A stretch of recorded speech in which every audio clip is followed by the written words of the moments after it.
የመገናኛ ብዙሃን ነጻነት ከአንድ ሀገር የዲሞክራሲ እድገት ጋር ይያያዛል ይባላል። መገናኛ ብዙሃን ከፖለቲካና መሰል ጫናዎች ነጻ መሆን ከቻሉ ህብረተሰቡ የሚያስፈልገውን መረጃ በፍጥነት በማድረስ ሰዎች በመረጃ ላይ ተመስርተው እንዲወስኑ ያስችላቸዋል። በገለልተኛነትና ሙያው በሚጠይቀው ስነ ምግባር ሀሳቦችን ወደ መድረክ እያመጡ ማወያየት ከቻሉ በተለይ ግጭትና ፍጭት ባለባቸው እንደ ኢትዮጵያ ባሉ ሀገራት ሰላምን የማምጣት ሚናቸው ከፍ ያለ ነው። በተለይ ጽንፍ የያዙ ሀሳቦችም እንዲቀራረቡ ያስችል ነበር የሚል ሐሳብም ይነሳል። መንግስትም የሚዲያ ምህዳሩ ከመቼውም በላይ ክፍት መሆኑን ይናገራል። የፕሬስ ነጻነት ቀንን ምክንያት አድርገን የመስኩን ባለሙያዎች አሁን ያለው የመገናኛ ብዙሃን ሁኔታ እንዴት ይመለከቱታል ስንል ጠይቀናል። ዶክተር ጌታቸው ጥላሁን በጅማ ዩኒቨርሲቲ የሚዲያና ኮሙኒኬሽን ትምህርት ክፍል ውስጥ መምህርና ተመራማሪ ናቸው። እሳቸው እንደሚሉት በተለይም አሁን ባለውና በነበረው ግጭቶች ምክንያት ሚዲያዎችም ሆኑ ባለሙያዎች ጎራ እንዲይዙ ሆነዋልም ይላሉ። የሚዲያ ተቋማት ገለልተኛ በመሆን የትኛውንም ሀሳብ ወደ መድረክ በማምጣት የማወያየት ኃላፊነት ቢኖርባቸውም ይህ ሲሆን እንደማይታይም ነግረውናል።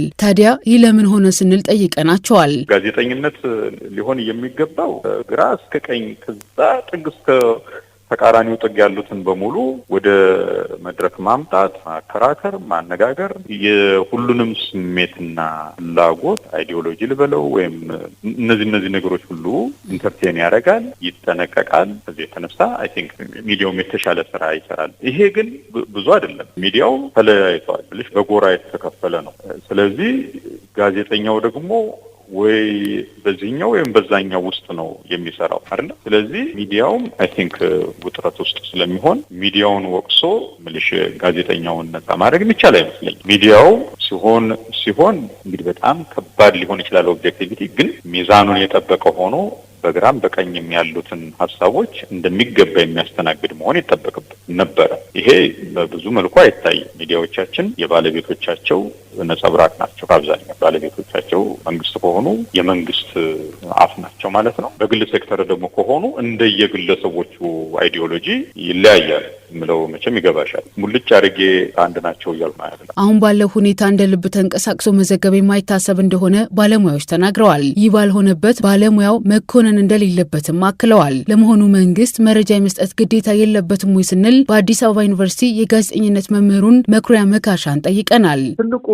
መረጃ ያለው በመንግስት እጅ ነው። መንግስት መረጃን በአግባቡ መስጠት አለበት። ሌላው መታየት ያለበት አንዱ ችግር መረጃ አለመስጠት እምነት ከማጣት ጋዜጠኞች ላይ እምነት ከማጣትም የሚመነጭ ስለሚሆን ጋዜጠኞች ሁልጊዜ የሚይዙት መረጃ ሳያዛቡ አውዱን ጠብቀው በሚገባ ያንን ሁኔታ ያንን መረጃ ማስተላለፍ ይኖርባቸዋል። በተለይ በዚህ በመደበኛው ጋዜጠኝነት ላይ ያሉት ሰዎች። ስለዚህ መንግስትም ለጋዜጠኞች ትክክለኛውን መረጃ መስጠት መቻል ይኖርበታል። በየጊዜው ኃላፊነቱን መወጣት አለበት። ምክንያቱም የተዛባ መረጃ በሚመጣበት ጊዜ ዞሮ መንግስትም ይጎዳል፣ ህዝብም ይጎዳል። ስለዚህ ይህንን በሚገባ አውቆ መንግስትም በትክክል ለጋዜጠኞች በሚፈለገው መጠን መረጃን በየጊዜው መስጠት መቻል ይኖርበታል። አሁን በኢትዮጵያ ያለው ሚዲያ ምን ይመስላል ያልናቸው መምህርና ተመራማሪው ዶክተር ጌታቸው ተከታዩን መልሰዋል። ሚዲያዎቻችን እዚህ ጋር በድፍረት ነው የምናገረው የብሔር ሆነው አማራ፣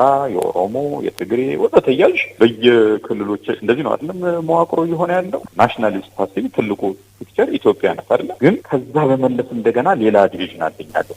ሚዲያው ካቴጎሪ በብሔር ላይ የተመሰረተ ፖለቲካን ያለን፣ በብሔር ላይ የተመሰረተ ደግሞ ሚዲያ ያለን። እኔ እሱ በጣም ያሳስበኛል፣ ያስጨንቀኛልና ትልቁ ነገር አሁን እኔ ምን ያህል ተሳክቶ ሊሄድ እና ውጤት ሊያመጣ እንደሚችል ባላውቅም ተስፋ ግን አደርጋለሁ። እዚህ ሀገር ላይ መመለስ ያለበት አይ ቲንክ ናሽናል ዲያሎግ አለ ጉዳይ የመግባባት ነገሮቻችንን በጥሞና የማየት እና የመመለስ ወደ ሪኮንሲሌሽን የመምጣት እንዲህ አይነት ነገር በጣም መቅደም ያለበት እሱ ተሻለ ፍጥነት እና አማኒ ሆኖ ምልሽ የግራውንም የቀኙንም ወገን ኦንቦርድ የሚያመጣ ሆኖ ማለቅ ቢችል የዛን ጊዜ ብዙ ነገሮች የሚዲያውም ችግር ጭምር ማለት ነው ሊፈቱ ይሆናል ብዬ አስባለሁ። በኢትዮጵያ ባለፉት ዓመታት ሚዲያው ለትርክት ግንባታ ያደረገው አስተዋጽኦ በሚል በተካሄደው መድረክ ላይ የተገኙ ጠቅላይ ሚኒስትር አብይ አህመድ የጋራ ማንነትን የሚገነባና እውነትን መናገርና መግለጥ የሚችል ሚዲያ ሊኖር እንደሚገባም ተናግረዋል። እውነት የሚናገሩ ሚዲያዎች ያዩትን የሰሙትን በኮግኒቲቭ እውቀት ብቻ ሳይሆን ኢምፔሪካል በሆነ መንገድ ያን ኢንሲደንት ከቦታው ከሁኔታው ጋር አያይዘው እውነትን የሚገልጡ ቢሆኑ ጠቃሚ ነው ብዬ አስባለሁ። እውነትን መግለጥ ቀላል ነገር አይደለም። ዋጋ የሚያስከፍል፣ ገንዘብ የሚያሳጣ፣ በወዳጅ የሚያስጠላ ብዙ ጉዳዮች ሊተረኩበት ይችላሉ። እነዛን ጀግኖ መፈጸም የሚችል ሚዲያ ቢሆን ይጠቅማል ብዬ አስባለሁ። ሚዲያው ከዋልታ ረገጥነት ቢወጣ ሲሉም አክለዋል። ጫፍ ላይ የወጡ የሃይማኖትም የብሔርም የፖለቲካም ክርር ያለ ነገር መጨረሻው መሰበር ስለሆነ እሱ ቢቀር ሚዛናዊ ወደ መሆን መምጣትን ሚዲያዎች ቢገሩ ቢመሩ ቢያስተምሩ መልካም ነው ብዬ አስባለሁ። ኢትዮጵያ የፕሬስ ነጻነት ቀንን ስታከብር ጋዜጠኞች በነጻነት የመንቀሳቀስ መብታቸውን በጠበቀ መልኩና መረጃን እንደ ልብ ማግኘት በሚቻልበት ሁኔታ ውስጥና ጋዜጠኞችም ተአማኒ ዘገባን በመስራት ቢሆን ሲሉ ባለሙያዎቹ ተናግረዋል።